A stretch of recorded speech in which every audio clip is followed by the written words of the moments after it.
quelqu'un est revêtu, je vous assure, même les démons tremblent. Tu n'as pas besoin de dire au nom de Jésus. Non, c'est que quand tu arrives, il sait qu'il y a quelque chose sur toi qui arrive. Mais souvent, toi, tu prononces le nom de Jésus, mais ton nom de Jésus est faible. C'est dilué, il n'y a rien à l'intérieur. Je vous dis la vérité, les démons ne regardent pas notre visage, les démons regardent notre esprit. Et quand ton esprit est faible, quand tu dis au nom de Jésus, le diable même est énervé. Il veut te détruire automatiquement. Parce qu'il dit clairement, je connais Paul, je connais Jésus. Mais vous, les 7 fils de Séba, qui êtes-vous? La Bible dit, un seul démon s'est jeté sur eux. Et il les a frappés, il les a blessés. Et ils sont allés tout nus. 7 fils contre un seul démon. Quand tu n'es pas revêtu, c'est comme ça que le diable te maltraite. Il maltraite toute ta famille. Et quand on dit commençons à prier, toi aussi tu te permets de prier. Satan, je te chasse. Quand le diable même t'entend, il dit, toi tu quittes me chasser. Tu n'as même pas encore fini de sortir de l'impudicité de la masturbation. Toi tu me chasses aussi. Et puis tu attends au couloir. Dès que tu as dit maladie chez les enfants, maladie ici, problème là-bas. Et puis tu dis, mais qu'est-ce qui m'arrive? Frère, tu n'es pas revêtu. Et tu t'attaques aux entités spirituelles que tu ne connais pas. Tu n'es pas revêtu, même pas rempli. Et puis tu commences à faire des choses bizarres. Nous avons besoin du revêtement. L'église est devenue faible. Et tous les enfants de Dieu comptent maintenant sur les pasteurs, les prophètes, les évangélistes, les docteurs. Non, nous aussi on compte sur vous. C'est vous qui faites la force de l'église. La force de l'église est cachée dans la main. C'est donc qu'il doit être puissant et revêtu.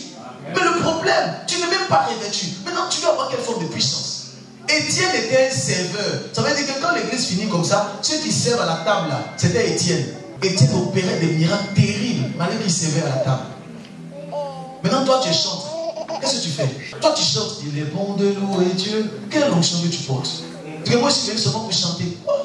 Toi, tu penses qu'ici, là, c'est le concert de Michael Jackson. Vous devez comprendre que nous avons besoin d'être revêtus.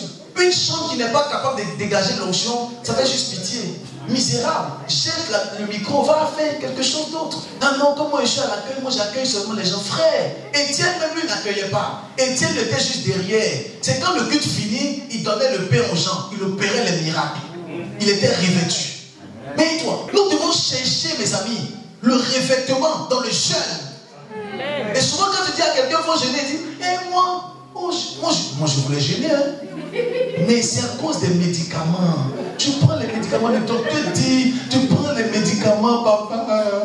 Papa, toi, tu sais que moi j'ai la colopathie. C'est la colopathie mon problème. Sinon, je l'ai jeûné. Les excuses que tu trouves pour ne pas faire le jeûne, c'est les armes que tu donnes à Satan pour te détruire. Sinon, tu peux faire un jeûne même de 7h à 14h et être disposé dans ton jeûne. Le jeûne, le plus important, ce n'est pas le temps. Le plus important, c'est la disposition dans le jeûne. Amen. Tu peux faire un jeûne même de 7h à midi.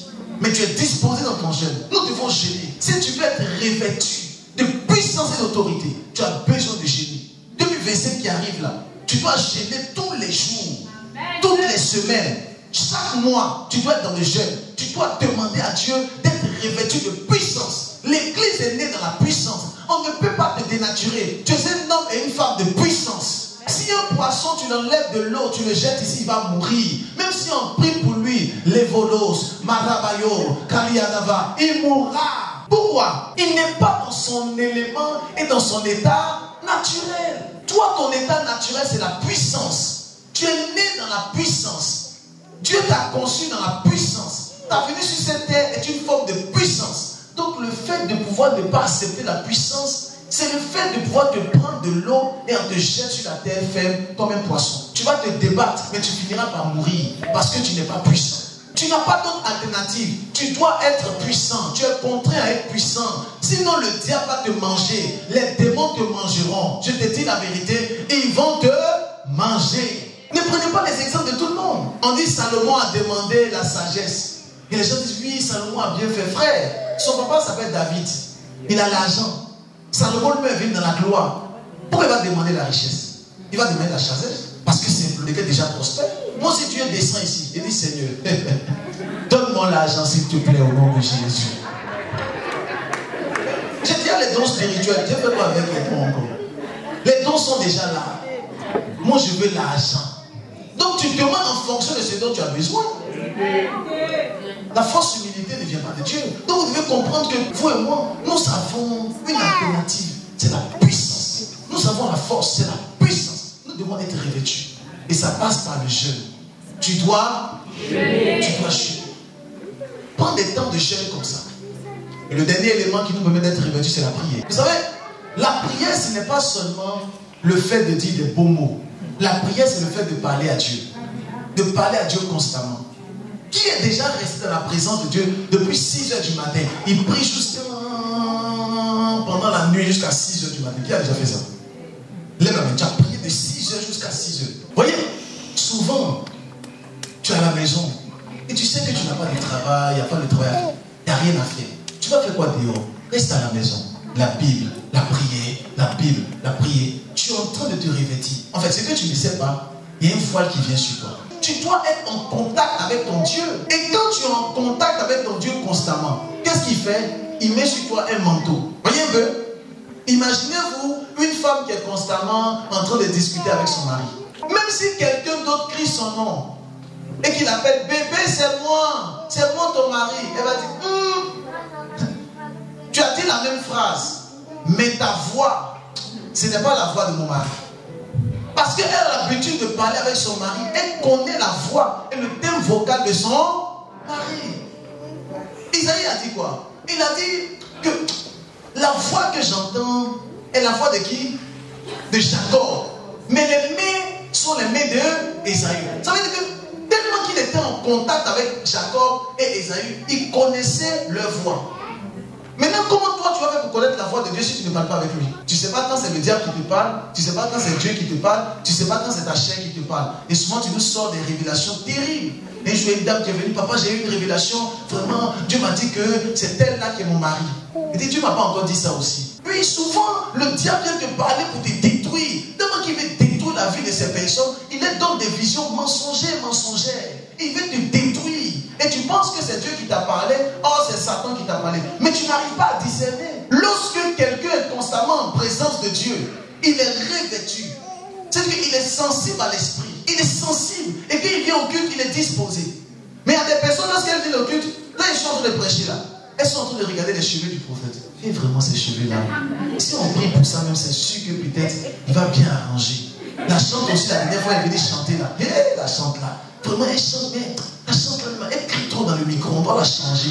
C'est-à-dire que nous, on est ici, on prêche la parole. Mais lui, dans son esprit, il regarde les petits détails. Les détails. Tu es distrait. Et le diable est en train de te faire passer à côté de l'objectif. Tu es distrait. Mais quand tu es constamment dans la présence de Dieu, il te révèle de puissance. Et quand tu viens au culte, tu es concentré. Et il te donne une forme de puissance. Tu n'es plus dans les détails. Tu cherches l'objectif. Tu es concentré. Et tu es fixé au nom de Jésus.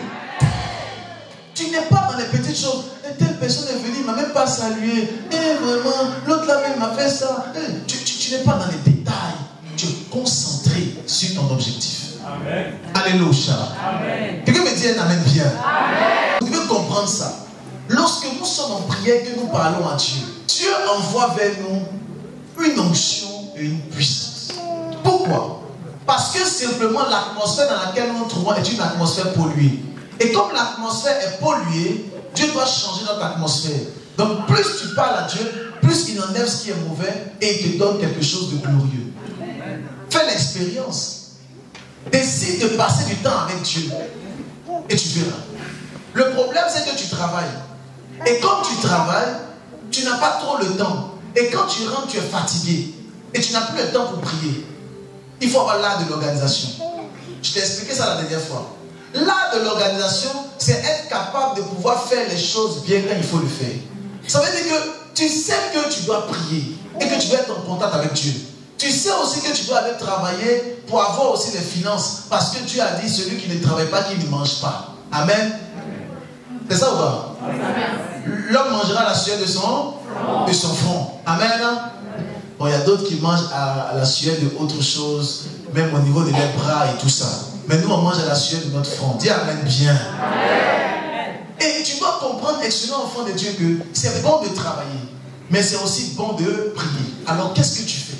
Donc, les deux, qu'est-ce qui est important? C'est la prière. Alors, quand tu finis de travailler, quand tu rentres net, tu peux faire 15-20 minutes de repos. Tac, tu commences à prier. Tu as une intimité avec Dieu. Et après, maintenant, tu passes à manger.